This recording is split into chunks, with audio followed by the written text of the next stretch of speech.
Hey friends, Mark Holmes here for my buddy Cowboy Jobu, and as always, thank you guys for watching, commenting, and subscribing to the Jobu Report, because you guys are awesome. Well, before I get into how awesome you guys are, Jobu needs a refill. And listen,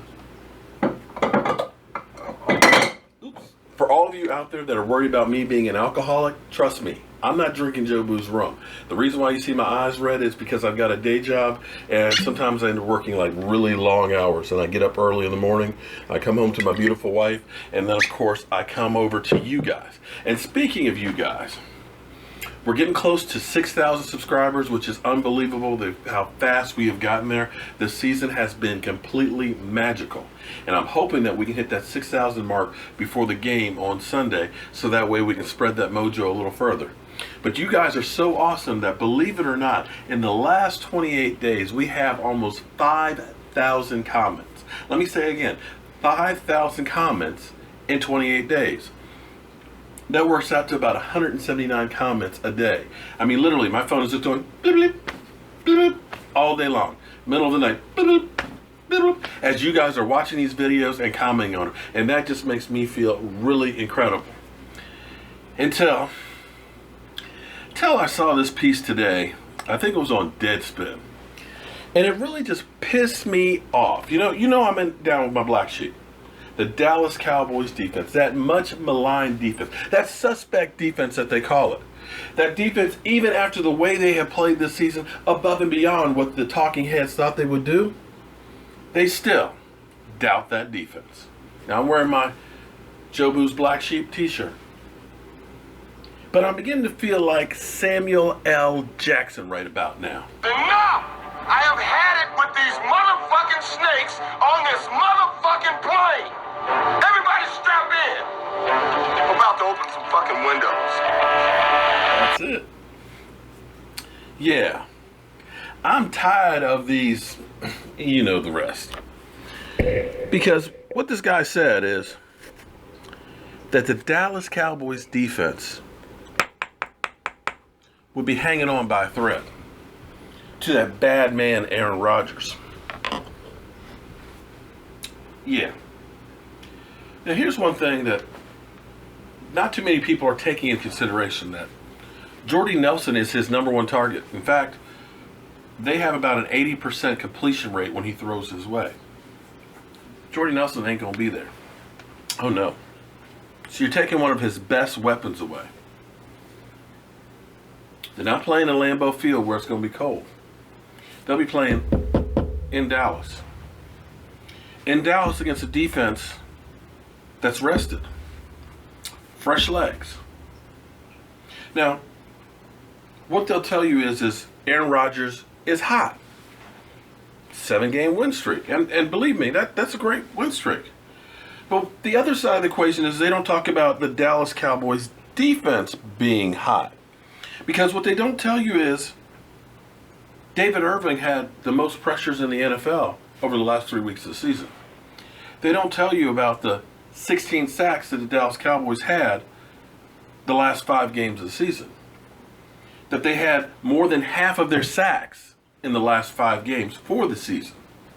That the Dallas Cowboys defense is playing at a high level. What they'll say is, the Dallas Cowboys defense, they give up a lot of yards in passing. They are 22nd in pass.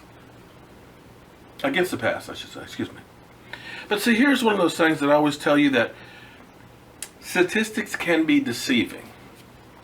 You can prove two opposite things with the same set of data. And unfortunately, with the NFL, statistics truly are deceiving because there's too many variables. Now, let me use the example that I always use, that the Dallas Cowboys defense was ranked 16th in yardage given up last year. Middle of the pack.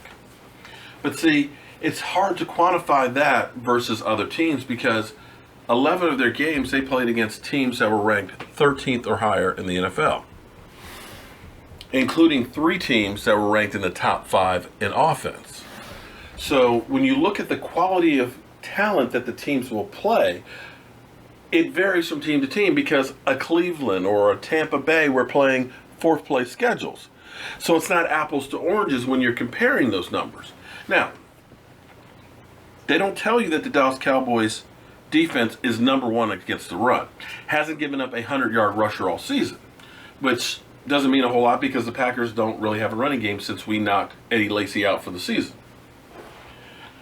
So part of the reason why there's such a discrepancy, I'm not saying that the Dallas Cowboys are the best run-stopping defense in the NFL, but I'm not saying that they're the worst pass defense in the NFL. Part of it is situational difference. Because see, here's what happens. The Dallas Cowboys offense scores, and they score a lot. And they take their time doing it. So in most cases, teams are forced to pass more to try and keep up or to get back in the game. And when your team is up, like let's say the Detroit Lion game, where we won 42-21, the defense is going to play prevent defense. They're going to give you a cushion. They're going to give you the underneath stuff in the middle to run the clock out. They're not going to let you get anything deep. So it's going to change what's going on. And if a team is way behind in points, unless they're the Dallas Cowboys playing against the Green Bay Packers, they're going to pass the ball to try and get back in the game. And the team that has the ball with the lead is going to run the ball more. So that's part of the problem with the discrepancy with yardage. And as usual, the Dallas Cowboys defense, they don't get any respect. It's all about Arron Rogers. And if the Dallas Cowboys win, it will be that Arron Rogers had a bad game, not that the defense played well. But see here, I'm so pissed off. I'm going to give you my bold prediction because all these other fools out there are giving you their predictions. My predictions are that my black sheep, my much maligned defense, with their fresh legs having the rest, will shut down the Green Bay Packers offense. Green Bay will not score 20 points. And Arron Rodgers will be sacked 4 times. And you can take that to the bank. Tonight, 9 o'clock, I've got to go out and get some stuff because we're supposed to have a ice storm tonight. Did you hear that? You guys, did you hear that? Okay. We're supposed to get an ice storm, which also is affecting the Kansas City-Pittsburgh game. They're moving that to after the Dallas game. I need to get some supplies, but we will be live streaming 9 o'clock or sometime around there in case I get caught in the grocery store with everybody going crazy trying to get stuff. So I look forward to seeing you guys at 9 o'clock or sometime thereabouts so we can live stream and talk about our favorite subject, the Dallas Cowboys. So as always, friends, I want to thank you guys for liking, commenting, and subscribing to the Joby Report because you guys have made this season fantastic. And one more thing. Yeah, I'll save that for later. You guys, friends, I'll see you in a that's few. the latest on the Johnny Manziel story. Hopefully, he can get himself some help and see if he can still become an NFL quarterback. I'm Cowboy Joe Boo with the Joe Boo Report. Thanks for watching, and be sure to follow along as I bring you the breaking news and all the stories here from San Francisco, site of Super Bowl 50.